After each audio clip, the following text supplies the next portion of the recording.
sulla sinistra verso un compagno, ancora lato corto dell'area di rigore, 1 contro 1, si gira, palla in mezzo, ancora a cercare gli attaccanti, conclusione e vantaggio della Pisana, 1-0, passa in vantaggio grazie a Meloni dopo soli 3 minuti di gioco. Questi minuti centrali del primo tempo, ancora Cuozzo, larga sulla destra verso Maramao che prova a penetrare, vince 2 rimpalli, Maramao davanti alla porta, attenzione alla conclusione e arriva anche il gol.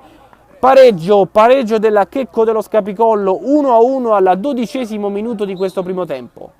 Larga sulla destra, ottimo velo da parte di un giocatore del Checco che allarga ancora sulla destra, attenzione al cross in mezzo, arriva la verticalizzazione che poi è un passaggio comodo per il numero 11 del Checco dello Scapicollo, vale a dire Nardecchia, che porta in vantaggio la squadra di casa. Dovrebbe essere quest'ultimo a calciare, fischia l'arbitro, parte Ferraro, conclusione, doppio rimpallo e alla fine la palla finisce in rete, gol bello ma anche fortunoso, 3-1 del Checco dello Scapicollo. Conquista sempre la Pisana che prova ad avanzare sulla sinistra con questo cross che diventa un tiro, attenzione al tapin vincente e alla 3-2 ancora di Meloni, doppietta personale per lui. Con alle mani la Checco dello Scapicollo, in mezzo ancora per gli attaccanti che cercano di lottare su questa palla vagante, poi alla fine arriva il tiro e il gol è il secondo, doppietta personale per Ferraro, 4-2, cerca a lungo decisivo il Checco dello Scapicollo.